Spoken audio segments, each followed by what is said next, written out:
আসসালামু আলাইকুম। সামারের একদম মধ্যভাগে চলে এসেছি আমরা। এই মুহূর্তেই সব সবজিরই বা সব ফুল গাছেরই ফল গাছেরই ফুল এবং ফল আসা শুরু করবে। আজকে যে টপিকস নিয়ে আমি আলোচনা করবো সেটা হচ্ছে বেগুন, এটাকে এগ প্লান্ট বা অভারজিন বলি চিনি আমরা।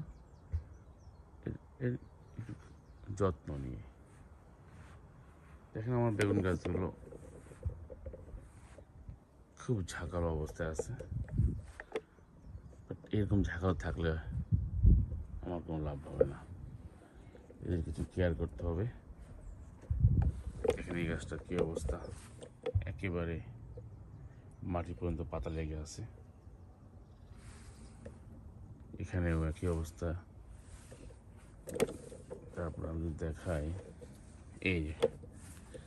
এই গাছটা দেখেন পাতা এত এত নিচে চলে গেছে যে স্লাগ পর্যন্ত পাতা খাওয়া শুরু করছে। এখন আমাদের সিরিয়াসলি কিছু কাজ করতে হবে, এদের যত্ন নিতে হবে। তিনটা ভাগ করবো। একটা হচ্ছে এদেরকে প্রুনিং করে দেওয়া, প্রথম হচ্ছে এই মুহূর্তে। 2 নম্বর হচ্ছে যে এদেরকে সুন্দর করে শক্ত করে বেঁধে দাও। আর 3 নম্বর ওদের একটু খাবার দেওয়া। এই যে বেগুন গাছটা দেখছেন, এর প্রুনিং করব। খুব সিম্পল কিছু টুলস লাগবে, একটা শার্প কেচি আর গ্লাভস, আর কিছু লাগবে না আপাতত। প্রথমে আমরা মিনিমাম 6 ইঞ্চি নিচ থেকে যত পাতা আছে এগুলোকে আমরা কেটে ফেলি।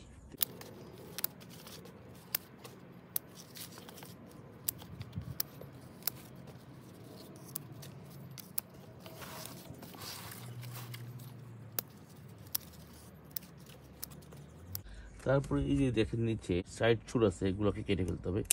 সাইড শুটগুলো যদি আমরা না কাটি এখন, তাহলে দেখেন এই বেগুন গাছটা সে এই ব্রাঞ্চের দিকে খুব কনসেন্ট্রেট করবে, তখন যে মেইন স্টেমটা বড় হতে পারবে না। তখন আপনার বেগুন গাছের ছোট থেকেই খুব ঝাঁকাল হয়ে যাবে। এতে বেগুনের পাতা মাটিতে লেগে থাকবে, রোগ বালাই আক্রান্ত হবে, পোকামাকড় ধরবে। প্লাস বেগুনটা যখন গাছটা বড় না হয়, বেগুনটা একটা প্রায় 5 থেকে 6 ইঞ্চি 8 ইঞ্চি লম্বা হয় বা বড় হয়। তো এই জন্য গাছটাকে এমন হাইট দিতে হবে যাতে এই মা গাছটা যে ফলন দেবে ফলটাকে সে ধরে রাখতে পারে। এই জন্য গাছটাকে আমরা চাবো 3 থেকে 4 ফিট লম্বা করতে। এই জন্য মেইন যে হচ্ছে বেগুন গাছের 20 লিটারের পট দিলে খুব ভালো হয়, বা 15 লিটারের পট কোনো সমস্যা নাই। এই আশেপাশে দেখেন চারদিকে যেন কোনো পাতা বা শুট না থাকে, আমরা সুন্দর করে কেটে ফেলছি এগুলো। এই শুটটা দেখেন, যদিও বেগুন চলে আসছে তারপর আমি কাটবো, কেটে ফেলবো। এখানে এইটা ঝামেলা করার পরে এই দেখেন বেগুন চলে আসছে, তারপর আমি কেটে ফেলছি। এখন এতটা চিন্তা করলে হবে না, আমাদের পুরো জায়গাটা ক্লিয়ার করতে হবে। এইটাও আমি কেটে ফেলবো, এইটাও এটা কেটে ফেলবো।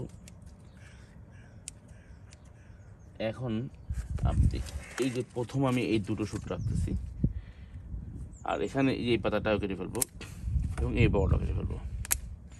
তা আপনি যদি দেখেন প্রায় 6 ইঞ্চি মতো আমি কোনো পাতা রাখি নাই। এই জায়গাটাও আমি কেটে ফেলবো, কাতে রাখি নাই। আর যেই সমস্ত পাতাগুলো ভিতর দিয়ে যাবে, ইনওয়ার্ডস আউটওয়ার্ডস করে রেখে দেবো, ভিতর দিকে যেখানে আমাদের যেখানে এই পাতাটা ভিতরে দিয়ে গেছে এটা কেটে ফেললাম। এটা এখনই কেটে ফেলবো ছোটো থাকতেই, যাতে গাছটা তার মেইন যে আমাদের দুটো স্টেম, আমি আবার দেখাচ্ছি। এই যে এই স্টেমটা প্রথমে এটা ভি শেপ হলো এখানে, তারপর এখানে আরেকটা দুটো স্টেম হবে ভি শেপ, এভাবে আরেকটা দুটো ভি শেপ, এবং উপর দিয়ে খালি উঠতে থাকবে, ভি ভি ভি করে উঠতে থাকবে। এতে গাছের আলো বাতাস ঠিক মতো পাবে। আরেকটা জিনিস হলো যে এই পাতার মধ্যে যদি আপনি খুব এরকম ঝোপালো থাকে, তাহলে এখানে পোকাগুলা লুকিয়ে থাকতে পারে। অন্যান্য যেই উপকারী পোকা ওদেরকে খুঁজে পাবে না বা খুঁজে পেতে কষ্ট হবে। ইনফ্যাক্ট আলো বাতাস যেতে পারবে না। দেখেন নিচ দিকে কী অবস্থা এখানে। আবার এই গাছটা দেখেন, এখন যেটা করলাম প্রুনিং, একেবারে ক্লিয়ার হয়ে গেছে। যদি কখনো যদি এই গাছটাতে অ্যাফিড আক্রান্ত করলে লেবুটা ঘুরে ঘুরে ঘুরে ঘুরে দেখবে, খাবে। আর অন্যান্য পাখিরাও অনেক সময় আসে, বড় বড় পোকা খায়। এটা একটা ভালো কাজ করে। আর প্লাস যে জিনিসটার গাছটা হেলদি হবে এবং আমাদেরও দেখতে সুবিধা হবে যে কোনো গাছটা কী অবস্থা আছে। আর মোস্ট ইম্পর্টেন্ট জিনিস হচ্ছে বেগুন যদিও সেলফ পলিনেটেড, তারপরেও মৌমাছি কিন্তু আসবে। মানে এরকম গাছটা যদি এরকম ঝোপালো থাকে তাহলে কিন্তু অনেক সময় মৌমাছি কোনো ফুলকে স্কিপ করে ফেলবে, দেখবে না, চোখে লাগবে না। আর এরকম থাকলে মৌমাছি মিস করবে না, সুন্দর করে সে এসে তার কাজ করে চলে যাবে। এভাবে দেখেন, ঠিক এই গাছটা আমি করলাম, দেখেন প্রুনিং কি সুন্দর। এবং এখানে দেখেন বেগুনটা ধরে আছে, তো বেগুনটা এনাফ খাবার পাবে। দেখেন এই জায়গাটা প্রথম ভি হলো, পরে এখানে আরেকটা ভি, পুরো ভি শেপ হচ্ছে, তারপরে এখানে আরেকটা ভি, উপর দিয়ে খালি ভি ভি করে উঠতে, ভি উঠলে করতে চাই কারণ আপনি দেখেন এই ডাল দিয়ে আস্তে আস্তে বেগুন ধরবে এখানে, তারপর এইদিকে, মানে একই লাইনে বেগুনগুলো ধরবে না। আর গাছটা তার পুরোপুরি এনার্জি বা খাবার সোর্স মানে একে একে করে দিবে। এবং আমরা যেন খুব ঘন ঘন বেগুনটা হারভেস্ট করি, একবার বেশি বড় করে না রাখি, তাহলে কিন্তু গাছ পুরো ওই বড় বেগুনের দিকে নজর দিয়ে বাকি বেগুনগুলো ফুল থেকেই ঝরা শুরু করবে। এই জন্য যত বেশি হারভেস্ট করবেন তত বেশি ফলন পাবেন। এটাও হয়েছে দেখেন, এটাও হয়ে গেছে। এরকম পুরো বাগানটা আমি এখন প্রুনিং করব, তারপরে এদেরকে এরকম খুঁটিতে বেঁধে দেবো, খুবই স্ট্রং করে খুঁটিতে বেঁধে দেবো যাতে গাছটা স্টেবল থাকে। এরপরে মাটিতে আমরা একটু খাবার দেবো। এখন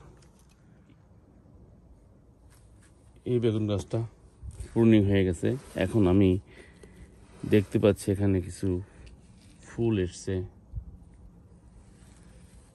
এই মুহূর্তে একটু যদি আমরা খাবার দিই তাহলে ভালো হবে। তো আমরা জানি নাইট্রোজেন, ফসফরাস এবং পটাশিয়াম তিনটা কি এলিমেন্ট গাছের জন্য। আর এই মুহূর্তে ফসফরাস এবং পটাশিয়ামটা খুব দরকার, যেটা ফুল এবং ফলের বৃদ্ধির জন্য। তো আমরা বাজারে কিন্তু আমরা এরকম সবাই জানি যে এরকম লিকুইড ফিড পাওয়া যায়, কিন্তু লিকুইড ফিড দেওয়াটা একটা প্রেশার এবং ঝামেলা। তো আপনি যাদের কাছে লিকুইড ফিড নাই বা লিকুইড ফিড যদি ঝামেলা হয়, তা আমরা অল্প পরিমাণে, এই যে একটা আছে এটা খুব ভালো করতেছে। আমরা এই অর্গানিক গ্রোনার ফুড, আমরা যে কোনো জিনিস ইচ্ছা করলে আপনি চিকেন মেরুন, ফিশ বোন অল্প করে আপনি এই জায়গাটা, নিচের এই জায়গাটা একটু আসলে আমরা প্রথমে আমরা একটু দেবো। দেখেন কীরকম পরিমাণ নিচ্ছি আমি, এখানে চারদিক দিয়ে এভাবে একটুখানি ছড়াই দেবো। ছড়ানোর পরে যেরকম একটা আস্ত্রাণী আছে, আস্ত্রাণী দিয়ে আমরা একটু একটু মাটির সাথে মিশিয়ে দেবো। কারণ এই মুহূর্তে গাছটার পরিমিত খাবার চাই। তো আমরা যদি মাটিতে দিয়ে দিই তাহলে ওর মতো করে ও নিয়ে নেবে। চেষ্টা করবেন অর্গানিক করতে, তাহলে আমাদের জন্য ভালো হয়। এটা দিয়ে দিলাম, তারপরে সুন্দর করে একটা খুঁটি দিয়ে শক্ত করে বেঁধে দেবো। বাঁধারও একটা সিস্টেম আছে, প্রথমে গোড়ার মধ্যে একটা প্যাচ দিয়ে একটু লুজ করে রেখে দেবো, খুব টাইট করা দরকার নেই। এখন এভাবে যখন গাছটা বড় হবে, প্রয়োজনে আপনি খুঁটি আর বড় দিতে পারেন। আমার আপাতত ছোট আছে, আমি পরে হয়তো বা বড় খুঁটি দেবো। তো গাছটা হয়ে গেল। তো এখন আমরা যদি একটু পানি দিয়ে দিই,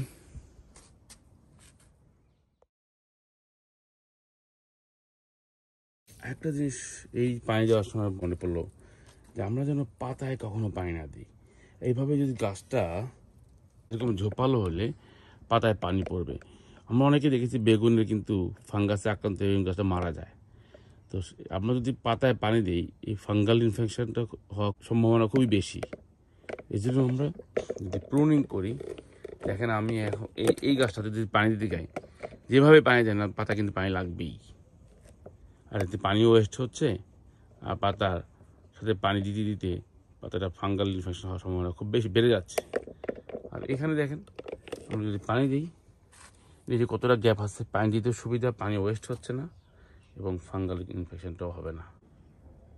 পুরো এক বাকেট পাতা কাটা হয়ে গেছে, পাতা এবং বিভিন্ন শাখা বেগুন গাছের। এখন আমি যদি দেখাই আমার কেমন আছে বেগুন গাছগুলো, দেখেন এখানটায় এটা কি সুন্দর, প্রত্যেকটা গাছ এখন ওপেন এন্ড। দেখেন পুরো বাগানটা এই সাইডটা দেখেন কি সুন্দর হয়ে আছে। এটা এখনো করা হয় না, এটা মিস করছি, এটা করতে হবে। আপনার এখন ইজিলি চোখে পড়তেছে, দেখেন বেগুনগুলা মাশাল্লাহ কি দারুণ, তাই না দেখতে? এই তো দেখেন, এটা এখনো মিস করছি, এটা করবো আবার, করার পরে দেখবেন কেমন লাগে।